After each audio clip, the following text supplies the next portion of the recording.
Today is a very important day, remembering the life of late Eriya Kategaya, who came in this world, did his mission for the reason that God had given him that mission, but also for the season God has given him. My journey started with him in the most vivid way. It was a hot, sunlit afternoon at Makshon Falls National Park. I was 4 years old, in a canoe with my father and my brother, Julius, while my mother and my sisters, Juliet and Lona, were on the next nearby canoe. I would also like to thank God Almighty, His Excellency the President and the First Lady for overseeing our lives for the last 12 years since our father passed on. I would like to thank the various organizing committees and service providers who have worked with me and my family to make this day a success. I would also like to thank my Council of Elders for their love and guidance, my mother, my young brother, and other family members and friends who have shown undying support. I am called Dr. Juliet Kategaya Nsima. I'm one of the children of the late Eriya Kategaya and the very boisterous Mrs. Joan Betsimbire Kategaya. You know, when we say late Eriya Kategaya, and you also think she's a late, no, she's very alive, okay? I'm also the child whose face is his photocopy. Although I'm not a political enthusiast, I am constantly asked about politics by work colleagues because of his identical face. Your Excellency and Mama, we have converged here today to celebrate the life of the Right Honorable Eriya Kategaya and his numerous achievements as a man of integrity, nationalism, Pan-Africanism, and patriotism. As it has already been said, 12 years ago, on the 2nd of March 2013, the Right Honorable Eriya Kategaya passed on, and today we have congregated to pay tribute to his great life and dedicated services to our country. Now it's good that you invited me and Mama, because I have quite a bit of information about Eriya Kategaya. I met Eriya Kategaya 73 years ago.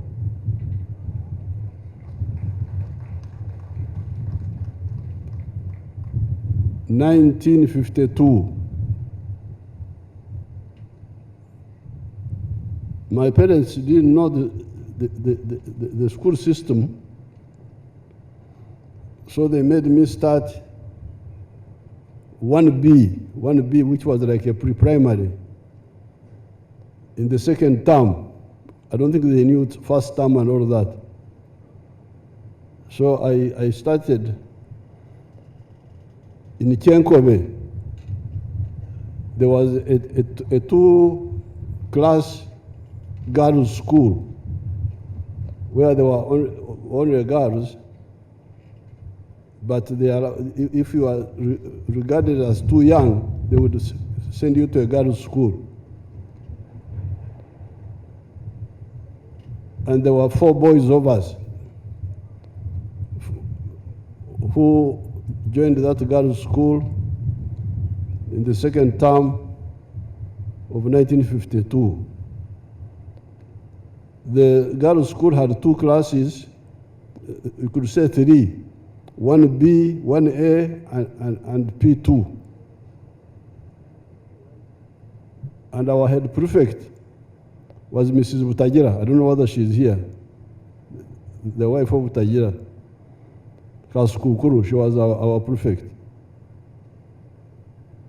Not very democratic, but effective.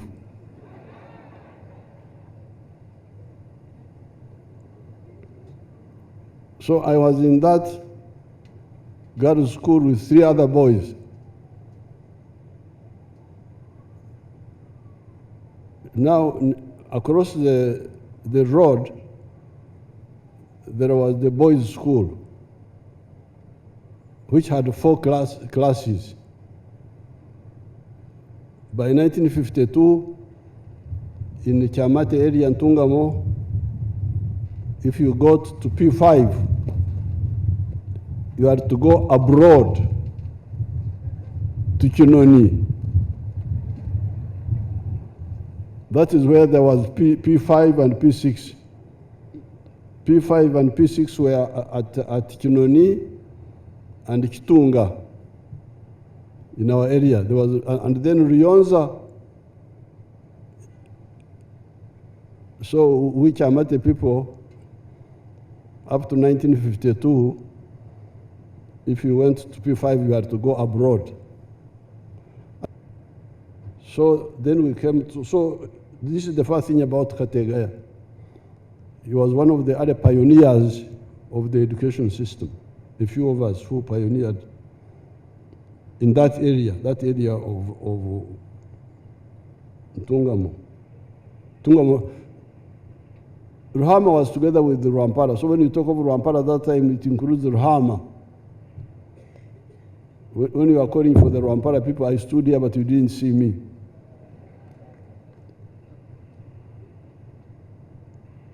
So that is number one. Pioneer of education from traditional families to this modern education. Then from Bara High School, we went to Tuntare, and from 1960s, the politics started. 1960. Now, the other thing you need to learn about Kategaya is politics of principle, politics of aims. You must have good aims and clear aims, and also have good methods. So because our politics of the NRM have been patriotism, Pan-Africanism, socio-economic transformation, and democracy. By the 1960s, we had already crystallized these principles. And that's how we worked. You remember we had some differences with Kategaya. One of those elections, we had some differences with some of the movement people. And the differences were caused by bad work methods. You must have good aims, but also good, correct work methods, so that you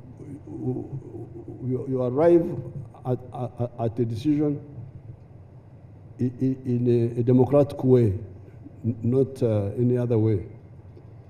So we had some differences with the Kategaya along the way. I don't remember which election was it, 2016, one of those.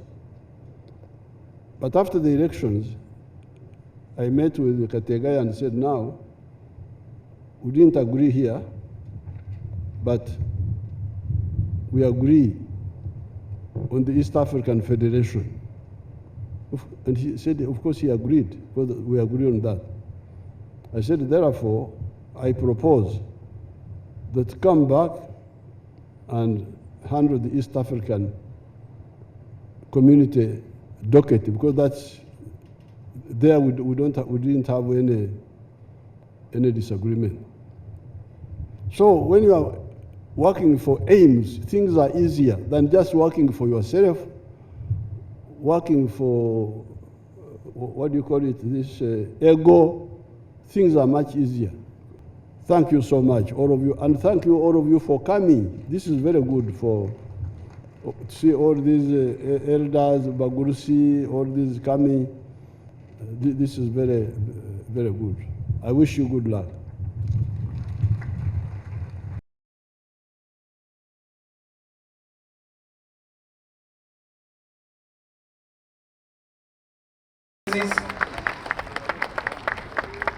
Thank you, Your Excellency. The very first book he was launching is the memory book. Thank you very much, Your Excellency.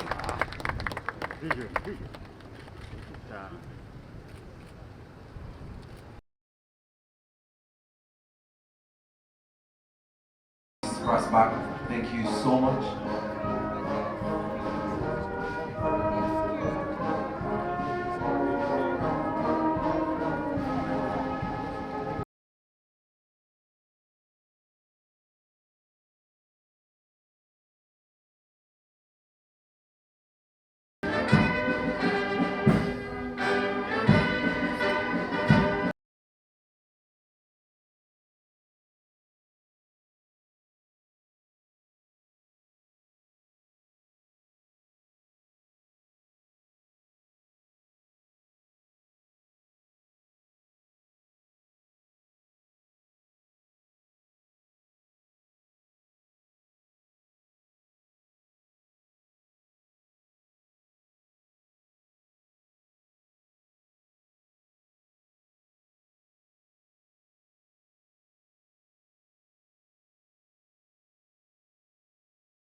I also store sugarcane in P5.